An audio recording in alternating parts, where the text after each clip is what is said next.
Hey everybody, it's your boy Jerome, and I'm coming to you today with a review for Black Ink Crew Chicago Season 4, Episode 8, and it was titled Do the Hustle. So without further ado, let's get into the video.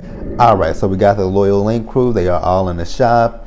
They haven't, Lily and Charmaine have not really talking to each other since, the strike that Lily and Reese had last week when Charmaine ran out there with the knife or scissors, whatever it was, trying to cut the witch down and all that kind of stuff. So, they walk into the shop. It's awkward silence between those two. They're not even speaking to each other. And, Don basically called a meeting with all of them. And, basically he wants to, and this is so weird to see Don be the voice of reason with these group of people. So like I said, he wants them to have a meeting. He wants Charmaine and Lily to get their issues out there, have a conversation with each other, and kind of dead the damn issue at this point. So, they're talking. He wants them, like I said, he wants them to talk and just iron out the issues. Charmaine is just saying, that she kind of understood where Lily was coming from, how she felt. But, the reason why she got that LLC, she was trying to say that it wasn't, because of the beef between her and Lily, or the fight between her and Lily, which, Don, Ford, and Van. They said, yeah, Charmaine, it was because of that. It was because of that. And, Lily feels like when it comes down to everything, Charmaine just doesn't listen, which that is true. Charmaine don't listen to shit that anybody got to say. And, Charmaine's whole thing was that she felt like her getting the LLC was basically because she thought that they didn't see the value in, what she does. And I'm sitting there laughing, thinking to myself, like, Charmaine, what do you do? What value do you bring to this shop? You don't tattoo, you don't do a piercing, you don't do anything. No offense, but what is your value at this shop? And, when they sit there having that conversation, Don points out some similarities between Lily and Charmaine. He's talking about Charmaine likes to smoke weed and Lily likes to smoke weed. Charmaine likes to drink. Lily likes to drink. Charmaine likes dick. And so does Lily. And Lily was like, well, I also like pussy too. And I'm like, okay, Lily. But, they finally, at this point, they are able to put the issues behind them and move forward. So kudos to them for that one, because it took for it to take Don, of all people, for y'all to sit down, have a conversation with each other, and put the issues behind y'all really says a lot. And it shows you how childish that shit was. Like, y'all were arguing over nothing. So, Charmaine has that LLC with her. And, she's talking about, well, you know what? Let's get rid of the LLC. Let's just put this to, get rid of this. So Lily has her lighter with her and she burns the LLC. And that's the end of the LLC bullshit. So hopefully we don't have to hear about this shit ever again. All right, so we get this scene where Ford's in the studio. He's working on some music. And, once he comes out the booth, he gets the FaceTime from London on the Track. And, with this FaceTime from London on the Track, London wants to know why come he hasn't come to, California like they had talked about previously. And, Ford just basically talking about, he got a lot of stuff going on right now that he has to, deal with and all that kind of stuff before he can even come out there. And I'm like thinking to myself, like, this is the opportunity of a lifetime. This is a super producer who wants to work with you. Like, I don't think he should have put his dreams on the side because of Nikki and her childish ass ways and stuff. I think that, Ford should have did what was best for Ford. You helped Nikki out, so it's only right that Nikki just, suck it up and be like, you know what, Ford, this is what you want to do. I'm going to support you 100%. So, excuse me, y'all. So while he's on FaceTime with London on the Track tells him that he still wants him to come out there and that he will get him a plane ticket to come out there. And, Ford is once again kind of hesitant. And I'm like, bruh, take the ticket, go out there, work on your music and do what's right for you. Do what's right and what's best for you. Like, put all the other bullshit to the side and work on you and do your music. Like, if this is what you're passionate about and you got the opportunity, it's staring you right here in the face, this opportunity may not come back around again. So take it while you can. But he said he got to get some stuff together and he'll, get back with him and all that kind of stuff. And I'm like, again, this is the opportunity of a lifetime. Take this opportunity to do what you got to do to further yourself and your career. So that's just how I feel about that.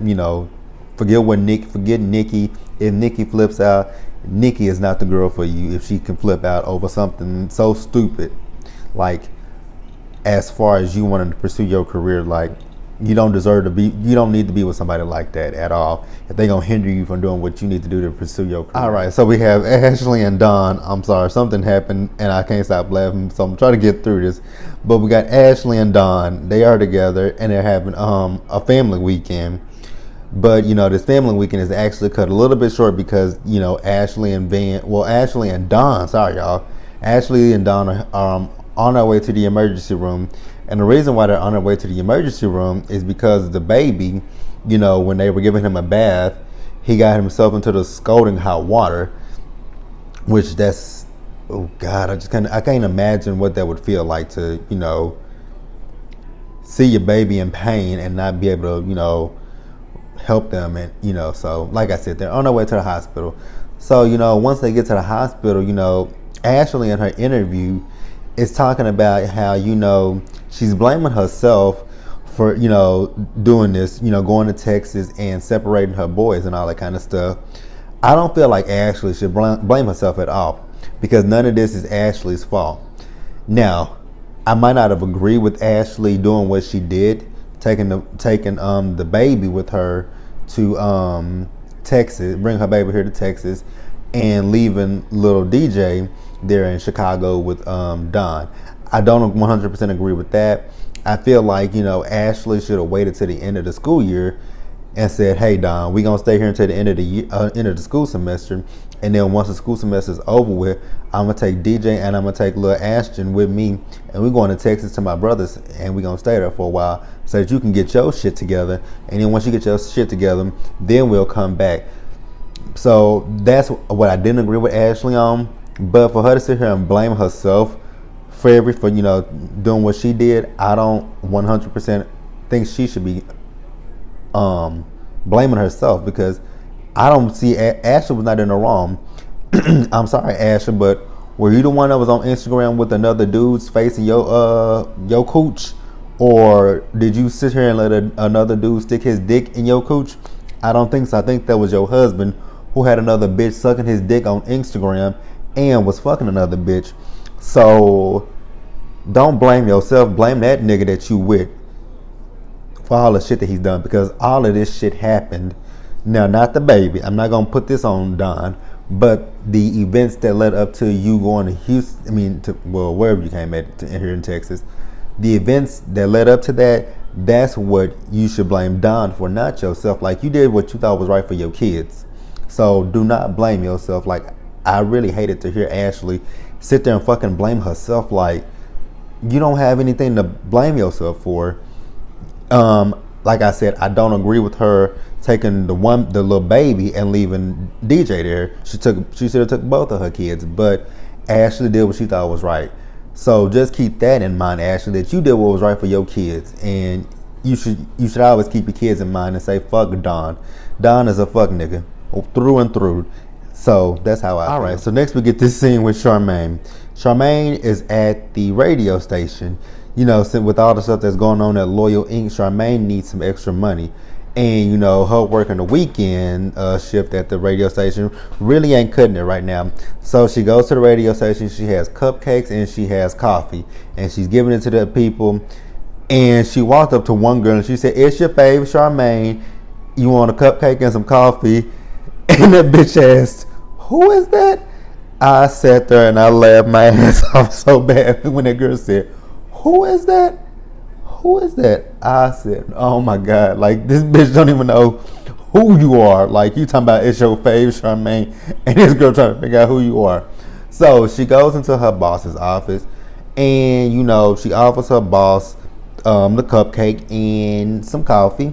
And he was like, "You do realize I'm a diabetic, right? Are you trying to kill me?" And she was like, "Oh no, I'm not trying to kill you." And then he was like, "What are you doing here on your day off?" And he was like, "You up to something, ain't you?" And her whole thing was, again, she don't want to just do the weekend thing. She wants to do something during the week. So she come up, she talking about she had an idea that she thought about and she wanted to pitch it.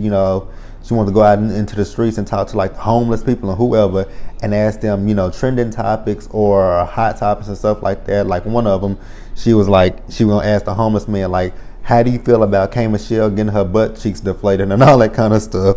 And I'm like, why do you think a homeless man would know who K Michelle is? No offense and no shade to K Michelle, because I actually really like K Michelle, but why do you think a homeless man gonna know who K Michelle is? Okay, Charmaine, really? But you know, her boss tells her that you know, right now there's not a full-time opening, so he can't really give her a full-time job.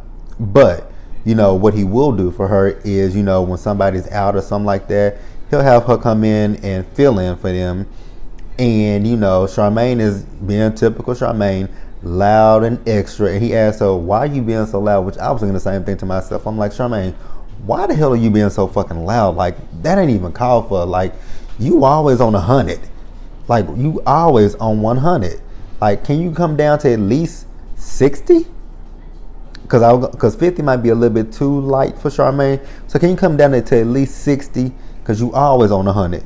And it ain't always called for it to be on 100, Charmaine. Like, come down and calm down. Okay, and then we get a scene with Jen and Van. So Jen pulls up on Van at Loyal Inc. And, you know, Van's whole thing is he been thinking about it and all that kind of stuff, you know, because, you know, he noticed when Jen went to his apartment. Last week, I thought Jen was taking all of his shoes, but she took one of each matching pair. I'm like, how much sense does that make to take? I mean, I guess he ain't gonna be able to wear no fucking shoes, but really, one of each? Why not take the nicest shoes that he got? Like, you know, I know most dudes buy. I'm not into Jordans like that anymore, but I know most dudes buy Jordans and stuff like that. Why not take his most prized shoes and sneakers and take those, and then he'll be like, oh, this bitch got. I'm sorry to anybody if you don't like me saying bitch. But he'll be like, oh, this bitch got my damn Jordans. This bitch got my, you know, my Nikes, my whatever. I'm not like I said again, I'm not really into Jordans like that. So that's the number one thing that I could come up with. I'd be like, man, she took my fucking Jordans. Like, you know, how you gonna take my Jordans? No, I gotta meet up with you, link up with you. We gotta talk about you taking my shoes. So, like I said, they meet up at Loyal Inc. Now, like I said, I don't know if I said this, I might have, but Van thinks that, you know, she did cheat on him. You know, he believes his brother over Jen. And, you know, once, you know, Jen calls him, asks him where he at. He said he outside. So she pulls up and, you know, instead of them having a conversation out there in front of the store, he said, let's go to the car and have a conversation. So, you know, they get in the car and, you know, Jen is just telling him like, you know, I would never do this to you. I wouldn't do that to you. And, you know, again, Ben just has it in his head that his brother is telling him the truth, and he just, you know, right now he loves Nikki, but he feels like he has to let Nikki go. And this was actually a good scene between Ben and not Nikki. Damn, I probably been saying Nikki. I meant to say Jen, but this was a good scene between Ben and Jen, because the last time when Van and Jen met up with each other, they were both screaming and yelling at each other and cussing each other out. And in this scene, you know, they talking calmly like two rational adults, and nobody's flipping out, nobody's puffing up their chest and all that kind of stuff. I'm like, look at these two being two civilized human beings having a civil conversation in the car. I really did feel bad for Jen, because she said something that I think a lot of people have said. Van did not have factual proof that Jen did anything at that club with this dude that his brother supposedly saw with. So I don't get why he's not. I mean, I guess I do get why he can't really see Jen's side, because Jen has cheated on him before. But if you don't have 100% proof that Jen cheated on you, I would be like, you know what? I don't know if it's true or not. But right now, I just need a little bit of time to myself to try to get myself together and figure out what I want to do, instead of just 100% believing your brother. Because here's my thing. If it was true and your brother did see them together, why come he didn't either one FaceTime you, or at least take a picture or record a video and send you that, so that way you would have factual proof that Jen did cheat on you. And then you can be like, well, my brother sent me this. Like, here you go with the dude in the club, you know, Here you go with him. Here's a video of you, hugging on him, kissing on him, doing whatever. Or here's a photo of you hugging on him and kissing on him. So y'all see what I'm saying? Like, that's how I feel about it. I don't think Van was 100% right because he does not have proof that Jen in fact really did cheat on him. So that's how I feel. Let me know what you feel and we'll discuss it. All right, and so next we get this scene with Don and Ashley again. They're at their place. And, luckily enough, the burns for the baby were not that bad. So that's good news. So, Ashley, she's back now. And, like I said, she's blaming herself for going to Texas and all this kind of stuff. And again, I don't get Ashley blaming herself. She should not blame herself. She did what she thought was right for herself and her kids. So keep that in mind, that you did what was right for yourself and your kids, because Don put you guys in an impossible position. He, fucked with another bitch on you. So, they sitting there talking about, she's talking about she's going to come back to Chicago from Texas. And she wants to just co-parent with Don. And I'm like, okay, that's cool.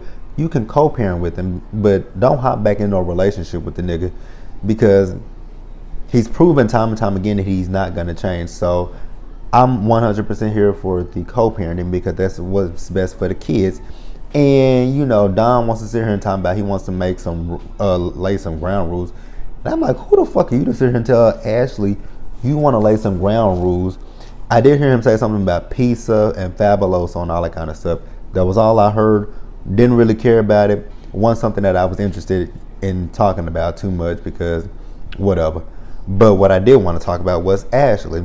Since Don wants to come up with his ground rules, Ashley wants to come up with her ground rules. And Ashley's whole thing was she doesn't want them to co-parent with each other, but she doesn't want them to argue with each other in front of the kids and all that kind of stuff. And I agree with that. You don't need to argue with each other in front of the kids. Like, if you're going to argue with each other, do it where the kids can't see it or hear it. You want to present a positive environment for the kids and all that kind of stuff. And, I hope Ashley can do this with Don, have a peaceful relationship with Don. I do not feel like Ashley should go back to Don whatsoever, because again, Don has proven that he's not going to change. Do what's best for you and your kids. That's all you need to do, Ashley. Don't worry about trying to be with Don. Just be the best parents that you can be to those little boys, because that's what they need, is a stable home and, two parents who love them and are raising them. So that's pretty much it. That's pretty much how I feel on that Don and Ashley situation. All right, and then you get this scene with Ford. He's in the tattoo shop. He has this young dude come by who works behind the scenes in the studio and all that kind of stuff. And he's gonna do a Belizean flag tattoo for him. And the Belizean flag is actually in symbolization of his grandmother, who came to Chicago. She left her family in Belize to come to Chicago. And him telling the young dude telling Ford his story. Ford told him that he may be leaving to go to L.A. And he asked him, what is he going to L.A. for? And he tells him he's going there for music. And he does the tattoo. That was a nice ass tattoo. And again, I'm here for Ford. Like, do what you gotta do to advance yourself in your career. I get that you feel like a family with all of them in the tattoo shop and all that kind of stuff, but you gotta put yourself first and do what's your number one love. If music is your number one love, you have to pursue that. You can't put that to the side for something else. Like, do what makes you happy. That's all that you have to do in life, is do the things that make you happy.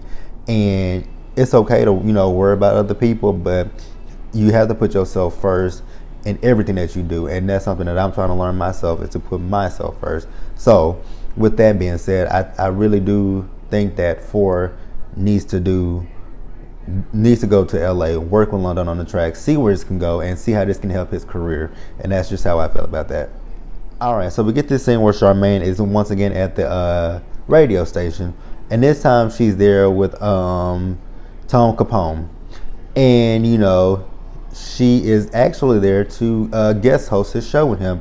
Her boss decided to keep his word and let her fill in when he needed somebody to fill in. So she's there with him to do a guest interview with co-host. She's there to co-host with him while he interviews Nipsey Hussle. And Tone asked Charmaine, "Do she know who Nipsey Hussle is?" She said, "Yes, she know who he is." And Nipsey comes in, and when Tone started his interview, he started by trying to ask him a question, and then Charmaine just immediately jumped in and overtook the interview, and just made it her interview. Which most people don't like that, because when you go on someone's show and you co-hosting with them, you don't typically overshadow the host. But it happens sometimes. Sometimes the interviewee feels more comfortable with the co-host than the actual host. So every time Tone would get ready to ask Nipsey Hussle a question, Charmaine would just automatically jump in there and take over. And then once the interview was over, Tone was looking at her, and Charmaine was like, "Well, I thought this was going good." And I'm thinking to myself, like, how could you think this was going good when every time he had something to say, you jumped in there and you overtook the conversation?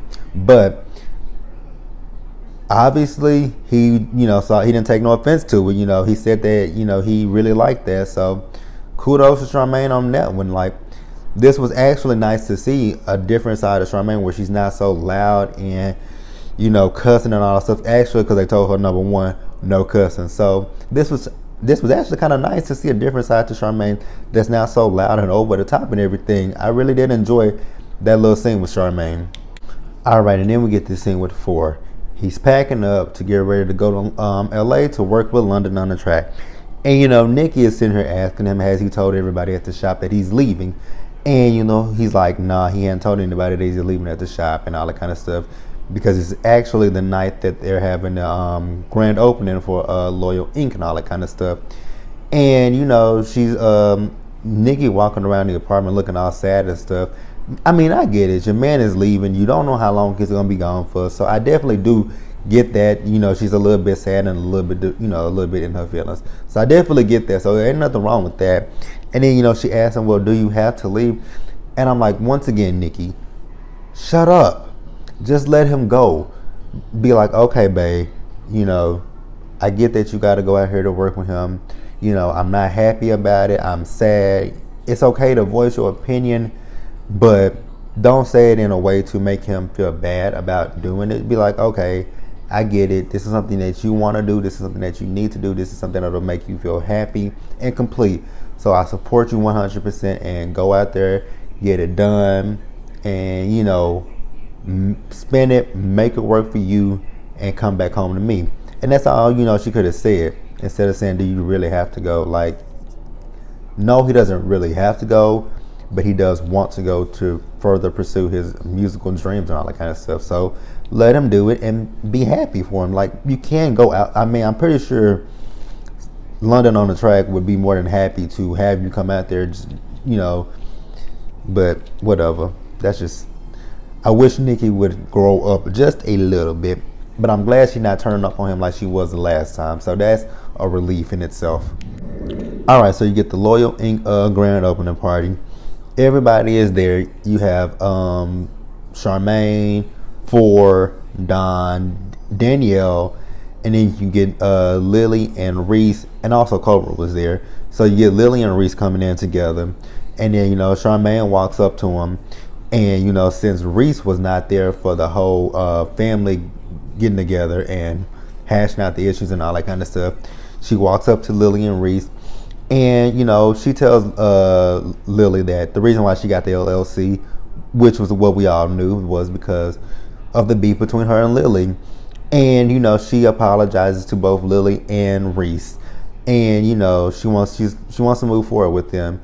And both Lily and Reese accept her apology, and I'm like, finally, we can move on from this stuff and not have to hear about this again, LLC shit all over again. So I was happy with that. And then like I said, they having a grand opening party, and then the stripper comes in, and he was like, is this non-mag? And then Jigglypuff gets in his feelings. He like, Ryan must have sent him. Like, what kind of shit is this? And then out of nowhere, he just up and tackle this nigga and throw him out the shop. And I'm like, was it really called for to tack a stripper? Like, First of all, why would Ryan send a male stripper at the shit? Ugh. Excuse me. Why would Ryan send a male stripper to y'all? So whatever. But Charmaine goes outside and she gets the stripper and she brings him back in and she was like, I set this up. And then, you know, they start back dancing, having fun and all kind of stuff. And then the female stripper comes in there and, you know, Van is like, well, hell, if you had brought the female in first, I would have never even, you know, paid attention to the dude and all that kind of stuff. And I'm like, whatever, Van, if you say so. But, you know, so they having fun and then out of nowhere, the male stripper just whips his dick out and everybody, including myself, like, damn, whoa. But he is a stripper, but I was like, what the fuck? Like, this nigga just literally just whipped his dick out, like, and the editing and the production was so wrong for the way that they had for look, and I'm like, y'all do realize that the editing makes it look like 4 is looking at both the male and the female, and I'm like, that's fucked up, but whatever. And, you know, 4 is, you know, kind of in his feelings and whatnot. You know, he feels like with him leaving, it's pretty much like what Ryan did, which I completely disagree with that. Ryan left because of some shit that he caused and some shit that, you know, the whole everybody else did. You are leaving for a completely different reason. You leaving to pursue your music career, so there's not a similarity between what Ryan did and what you doing. So don't feel any type of way about that. And, you know, that was Black Ink Crew Chicago. Like the video, leave your comments, subscribe to the channel, and I will see you guys later.